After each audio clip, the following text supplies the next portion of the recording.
जय हिंद, नमस्कार। मैं मोहन पाठक और आज आप सभी को ढेर सारी शुभकामनाएं देता हूं उसके लिए जिसके लिए हमारे देश ने अब सीना चौड़ा कर लिया है, क्योंकि हमारे देश के वैज्ञानिकों ने गगनयान मिशन की जो टेस्टिंग फ्लाइट थी उसको सफल कर दिया है। और आइए इसके बारे में पूरा हम डिटेल में आपको बताएंगे।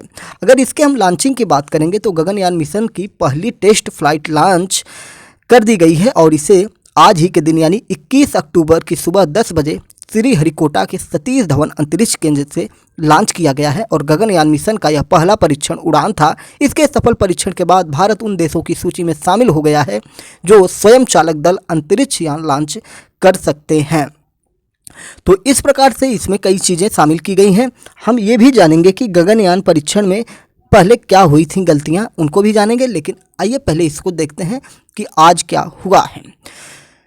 यह फ्लाइट एबॉर्ट टेस्ट यान के क्रू एक्सेप्ट सिस्टम की क्षमता का परीक्षण करने के लिए आयोजित किया गया था। इसका इस्तेमाल तब किया जाता है जब चालक दल को किसी इमरजेंसी स्थिति में बाहर निकालने के लिए या बाहर निकलने के लिए आवश्यकता होती है। गगनयान मिशन का लक्ष्य मनुष्यों को 3 दिवसीय मिशन के लिए 400 किलोमीटर की निचली पृथ्वी कक्षा में अंतरिक्ष में भेजना और उन्हें सुरक्षित रूप से पृथ्वी पर वापस लाना होता है। यानी कि पूरी तरह से तैयारी हो चुकी है पर्यटन की, अंतरिक्ष का पर्यटन करेंगे भारत वाले। बात करेंगे जो टेस्ट व्हीकल है, टेस्ट व्हीकल की बात करें तो एस्ट्रोनॉट के लिए बनाया गया क्रू मॉड्यूल को अपने साथ ऊपर ले गया था। जानकारी के मुताबिक रॉकेट क्रू मॉड्यूल को लेकर 16.5 किलोमीटर ऊपर जाएगा और फिर इसे बंगाल की खाड़ी में लैंड किया जाएगा। परीक्षण वाहन एक सिंगल स्टेज लिक्विड रॉकेट है जिसे इस निरस्त मिशन के लिए तैयार किया गया है। पेलोड में क्रू मॉड्यूल और क्रू एस्केप सिस्टम के साथ उनके तेजी से काम करने वाले ठोस मोटर, सीएम फेयरिंग और इंटरफेस एडेप्टर शामिल हैं। इस उड़ान ने गगनयान मिशन में आई 1.2 की मैक संख्या के अनुरूप आरोहण प्रक्षेप वक्र के दौरान निरस्त स्थिति का अनुकरण किया है। तो साइंस एंड टेक्नोलॉजी के लिए सबसे महत्वपूर्ण पार्ट है ये। यह कार्यक्रम भारत को अमेरिका, रूस और चीन के बाद मानव युक्त अंतरिक्ष मिशन शुरू करने वाला चौथा देश बना दिया है। हाल के चंद्रयान 3 और आदित्य L1 मिशन सहित भारतीय अंतरिक्ष पहल की सफलता के आधार पर प्रधानमंत्री नरेंद्र मोदी ने निर्देश दिया कि भारत को अब भारतीय अंतरिक्ष स्टेशन, जिसे इंडियन स्पेस स्टेशन कहते हैं, स्थापित करने सहित 2035 तक और 2040 तक चंद्रमा पर पहला भारतीय भेजने के लिए नए और महत्वाकांक्षी लक्ष्य निर्धारित करने चाहिए।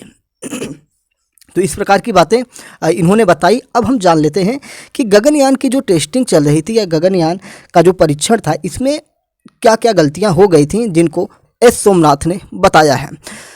भारतीय अंतरिक्ष एजेंसी इसरो ने आज अपने पहले मानव अंतरिक्ष उड़ान मिशन गगनयान के लिए अपनी मानव रहित परीक्षण उड़ान को सफलतापूर्वक लॉन्च कर लिया है। और गगनयान की पहली उड़ान को बीच में ही रोक दिया गया था, जिसके बाद दूसरे प्रयास में इसे सफलतापूर्वक लॉन्च किया गया था।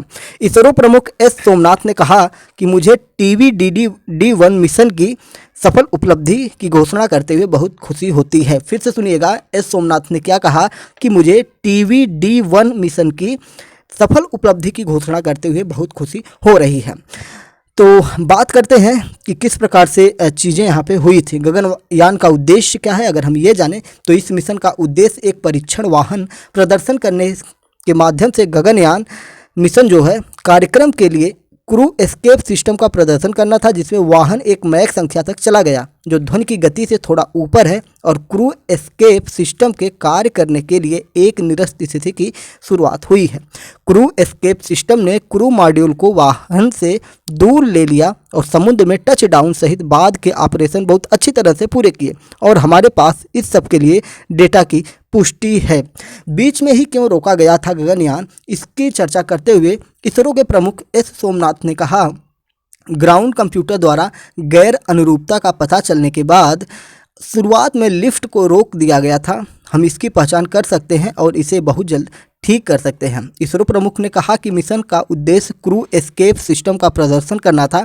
पहले प्रयास के दौरान क्या गलत हुआ यह समझते हुए उन्होंने कहा चालक दल से बचने की प्रणाली शुरू करने से पहले वाहन ध्वनि की गति से थोड़ा ऊपर चला गया। एस सोमनाथ ने कहा, हम समुद्र से क्रू मॉड्यूल की बरामदगी के बाद अधिक डेटा और विश्लेषण के साथ वापस आएंगे।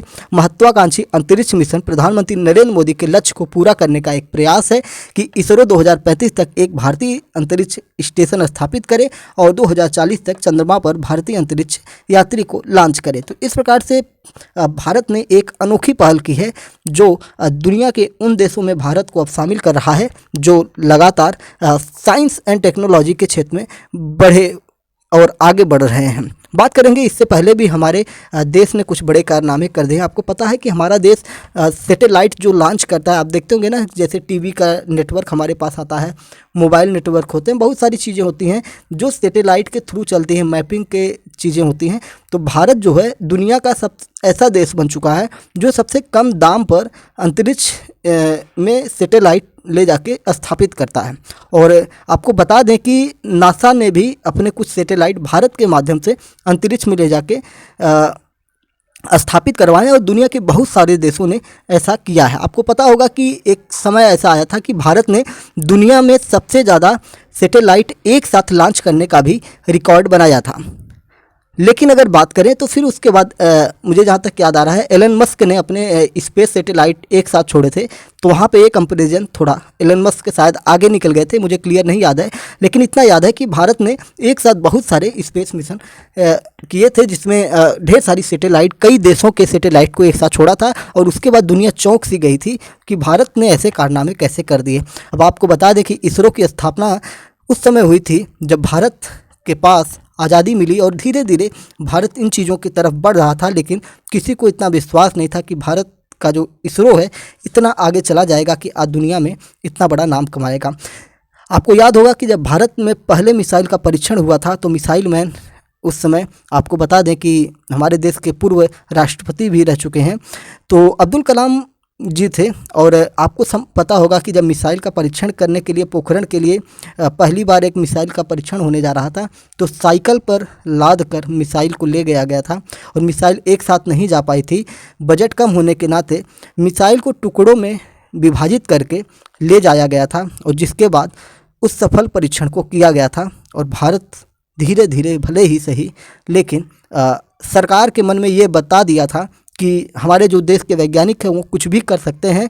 फिर उसके बाद बड़े बड़े प्रोजेक्ट मिलने शुरू हुए और फंडिंग भी अच्छे खासी होने लगी और जिसके बाद आज आप देख रहे हैं कि भारत एक तरह से चंद्रमा की दक्षिणी छोर पर जाकर उतर चुका है और अब चंद्रमा पर अपना आदमी भेजने की तैयारी कर रहा है। तो इस प्रकार से हम देख रहे हैं कि भारत का जो इसरो है बहुत ही तेज़ी से आगे बढ़ रहा है और ये तय कर रहा है कि भारत का युवा भी इसी की तरह आगे बढ़े। तो चलिए फिर मिलते हैं किसी एक और टॉपिक के साथ। चैनल पर नए हैं तो MPS हिंदी को सब्सक्राइब करके हमारे साथ जुड़ सकते हैं। Daily current affairs, news analysis और देश दुनिया में क्या चल रहा है इन सारी जानकारियों के लिए, साथ ही साथ पॉलिटिकल न्यूज़ भी आपको प्राप्त होती रहेंगी। जय हिंद, नमस्कार, भारत माता की जय और अपने विचार भी कमेंट बॉक्स में ज़रूर बताइएगा।